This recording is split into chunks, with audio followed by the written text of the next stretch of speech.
आज जिस सिलसिले को हमने जारी किया था उसका आखिरी पैगाम, ये आजमाइशें तो खुदावंद यीशु मसीह की हो गई। उन आजमाइशों के बाद क्या हुआ, निकालिएगा।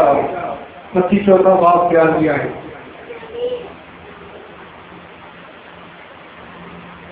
हाँ, मत्ती 14 बाब उसकी 11वीं आयत मुबारक।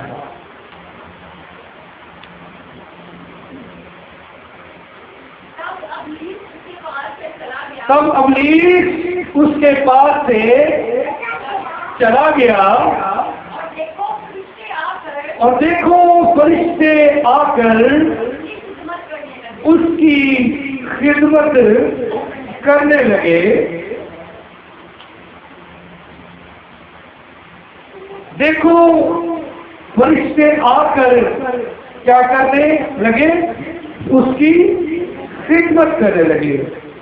उससे पेशतर क्या है कि इब्लीस क्या हुआ, चला गया। इब्लीस चला गया। याद रखें, बाजूकात इब्लीस हमारे अंदर होता है, हमारे पास होता है, हमारी सोचों में होता है, हमारे ख्यालों में होता है, हमारी नीयतों में होता है, हमारी मुरादों में होता है। हमें नहीं पता होता, हमें नहीं इल्म होता। हम ये समझ बैठते हैं कि मैं बिल्कुल दुरुस्त हूं। इब्लीस का सबसे बड़ा काम क्या है?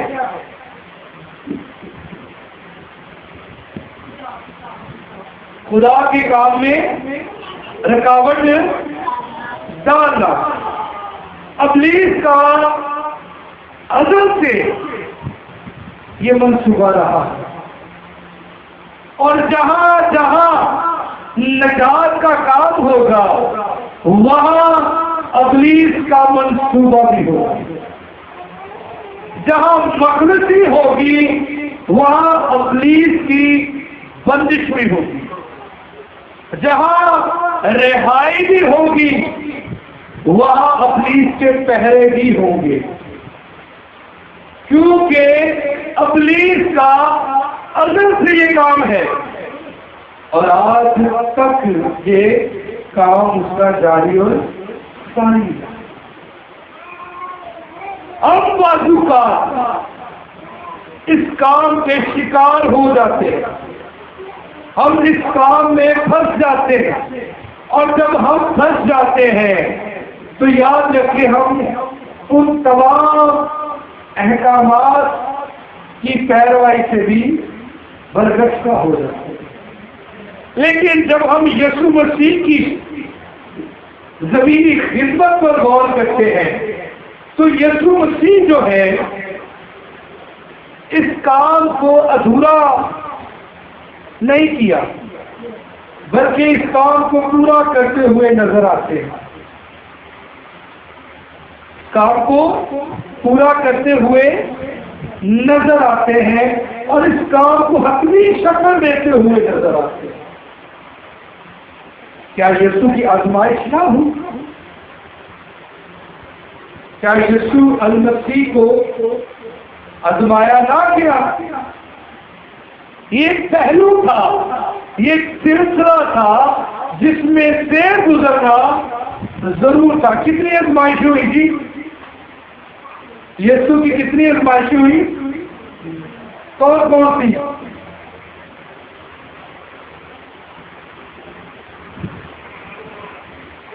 रोटी की और रोटी की और अपने टाइम दो होगी, तीसरी कौन सी थी? ये शान शौकत है। अब ये तीनों चीजें जो है ये तीनों इंसान के लिए जरूरी है। रोटी भी जरूरी है, खुदा का ऐद भी जरूरी है, और शान शौकत भी जरूरी है।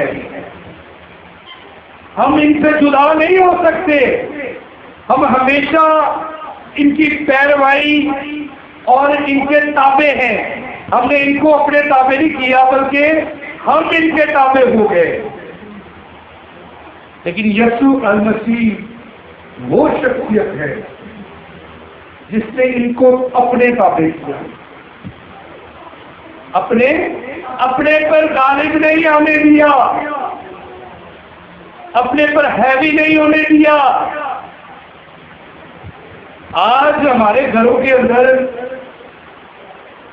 आटा खत्म हो जाए ना तो भैना ने सिर से हाथ रखा होंगे, मैं ब्याही आई है, मैनू भी खुआया। वो पहला नहीं खाता।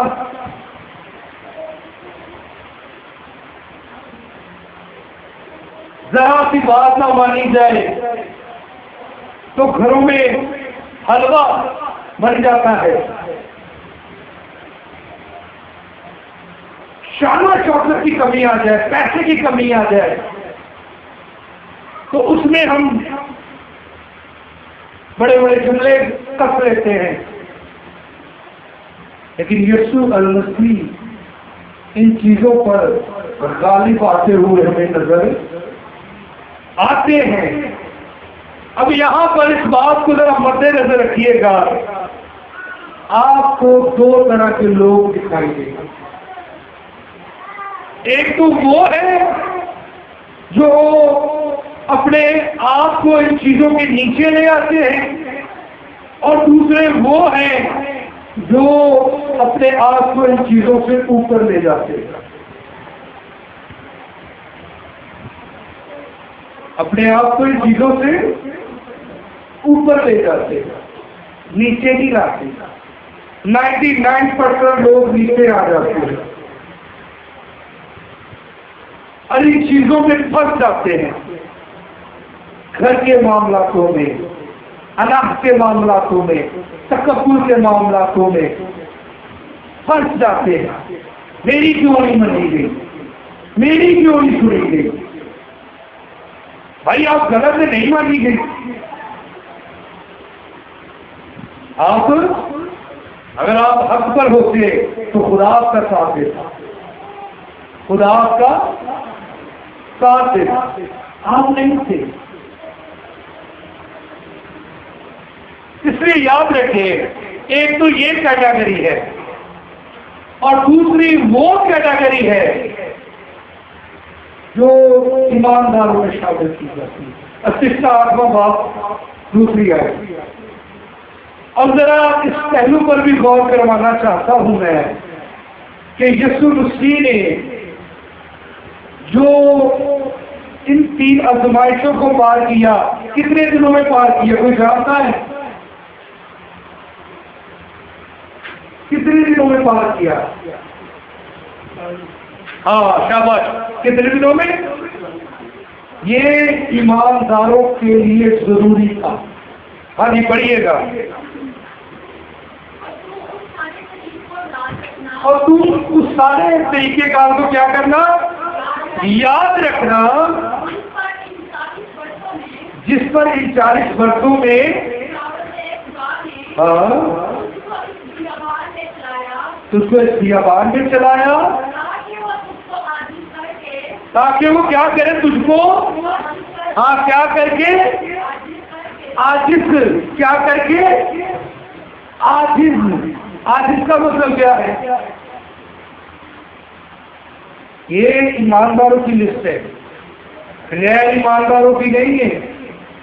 आजिजी, फरोतनी, हलीमी, बर्दाश्त, ताकि तुझको आगे आज क्या करे?